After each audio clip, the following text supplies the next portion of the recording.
For some weird reason my mother-in-law really wants to go into our bedroom whenever she comes over. On one occasion I followed her as she went upstairs. I was going to get something for my child as the bedrooms are upstairs.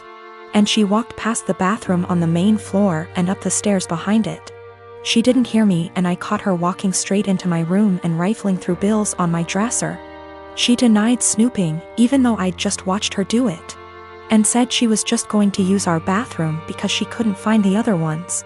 She walked right past the one on the main floor and another one in the upstairs hallway to go into our bedroom. Since that happened, I installed an exterior doorknob that requires a key on our bedroom door and one on the door to our office / spare bedroom. However, she's still always forgetting where the bathroom is and trying the bedroom and office door. This really ticks me off. My husband says that I just get annoyed at this because everything she does drives me crazy, and since we've put locks on the rooms we don't want her in, there isn't really a problem anymore. Well, over the holidays we had my in-laws over for dinner, and before they came I was searching for the bedroom keys. We hadn't used them in a while since we only lock the doors when mother-in-law comes over. My husband told me we didn't need to lock the doors since she wouldn't try to get into the rooms, and I insisted that she would because she loves to snoop. We went back and forth and decided to cover the doorknobs in superfine glitter to see if she tried them. I did this once before when husband didn't believe me about the snooping to prove she'd been in the rooms. Last time she ignored the glitter and we didn't say anything about it, but then my husband couldn't deny that she'd tried to snoop. So this time I covered the knobs in glitter and for the office went a touch further and rigged a little folder of glitter over the door to the office before the in-laws came over. I left it one side unlocked, French doors, and it was set so if you walked in the room you would get covered in glitter. Husband goes out of his way to show his mom the main floor bathroom when they got here and specifically asks his parents and sister not to go upstairs. There's a baby gate so the kids can't get upstairs either. Well, guess who had to go to the bathroom and got covered in glitter and had it all over their hands and hair? She completely lost it and started screaming at me, so I yelled back and now my husband is saying I went too far. Apparently her car is ruined now too because it's covered in glitter that she can't get cleaned up. I will be ordering some cellulose glitter that is biodegradable and safer for future projects. And if she comes over again I will set up a camera. Or at least print out some fun fake documents so if she snoops again she can at least find something interesting. Boyfriend and I have been together for 6 years, work our day jobs together, and also run a side business together.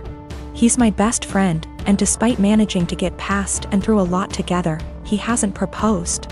His family is starting to pressure us to get married, but he said he hasn't decided yet. He has said that he wants to get married and have a ton of kids, so what he means is, he hasn't decided if he wants to marry me. My ego is a little hurt. What else does he need to know that he hasn't already learned in almost 7 years? Is indecision the same thing as a decision in this case? We both started therapy separately very recently to work through some trauma and cope with anxiety.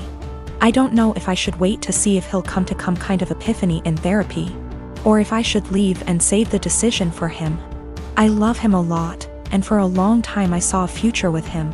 But recently I'm starting to accept signs that he just doesn't love me as much as I love him. How do I know if he loves me or if he just doesn't want to be alone? We don't live together, we won't live together until we are married. He has stayed over for extended periods of time, so we're mostly familiar with each other's habits. We are from different cultures, but I still come from a traditional family, so we have a lot of the same values.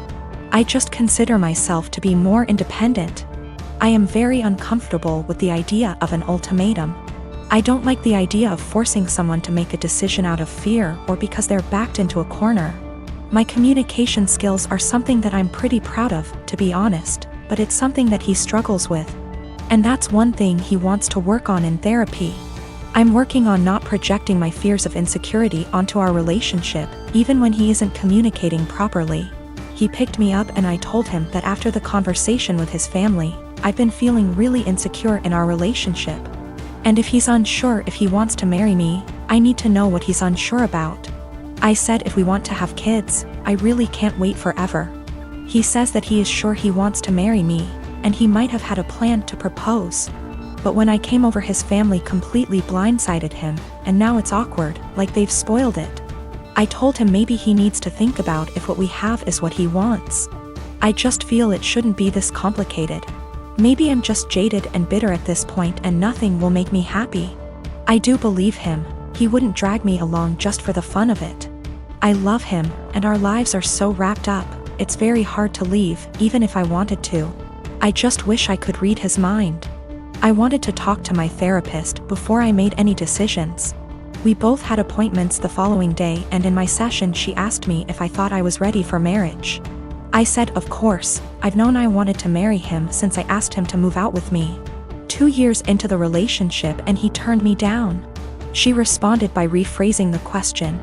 She said she isn't asking if I want to marry him, but rather, is the way I currently feel about myself. The way I handle my problems and my anxiety, and the way my boyfriend and I communicate. Is the way I feel in my relationship the way I want the rest of my life with this man to be? No way came out of my mouth way before I even processed it. Stressed was in my brain in big, bold, yellow letters. Right now I need to continue to work on my issues in therapy and learn what the best version of myself is like before I'm ready to commit to whatever future version of our lives together looks like. I've only been going for 2 months so far, and I've already seen a huge improvement in my ability to handle stress and my self-worth. I am expecting my first daughter with my husband in September. I grew up in a moderately religious household with pretty strictly defined gender roles. As in, since I was a girl, I had chores around the house while my younger brother did not have to do anything. I don't talk to my parents for a variety of reasons, going on year 5 now, so they do not know I am pregnant. Both my aunts and grandparents were very supportive of me leaving my household and as such have been my main family. Being 6 months pregnant now, people have started to give gifts and I am very grateful for them. We have decided that we don't want our daughter to be surrounded by pink everything with only girl things. So we have made a conscious effort to include traditionally boy outfits and toys like dinosaurs and cars. We have told people that any gender items would be accepted, and if it's getting too much pink, we have gone out to balance a bit. Getting a green jacket or something. My younger aunt has taken great offense to this because boys are boys and girls are girls. And she is a very verbal and loud person and has let us know several times her opinions. She has 2 boys.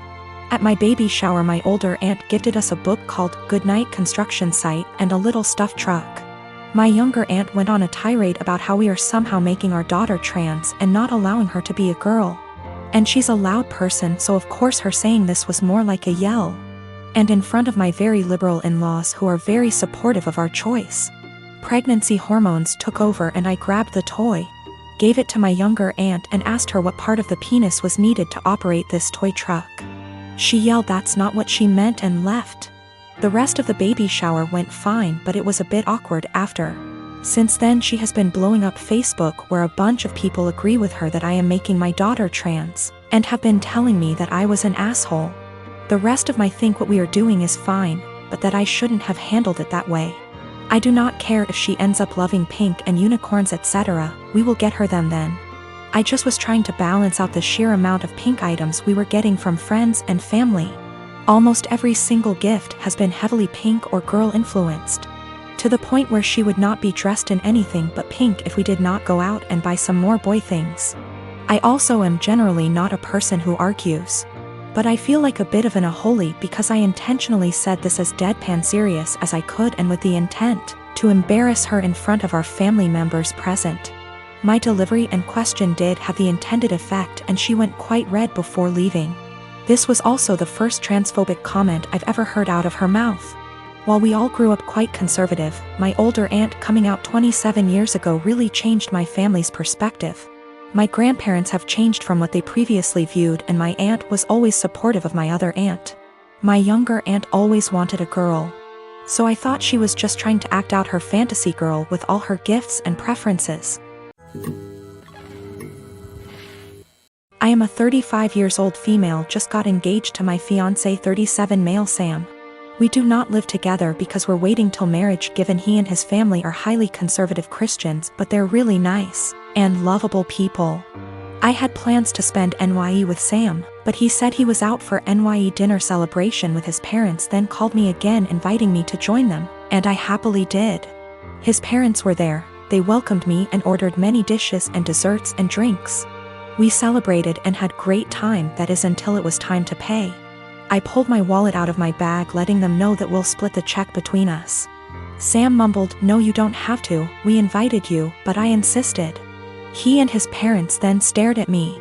I asked what was wrong, and both mother-in-law and father-in-law said they didn't have money on them. I was shocked. I turned to Sam and he said he too forgot his wallet at home and didn't bring enough money to cover even on round of drinks. His dad then laughed nervously. "Right, so guess we should let the doctor pay." I was taken aback. I said, "I'm sorry, but no, this is just so much money to spend on one dinner by myself, and I didn't think I was expected to pay the entire bill."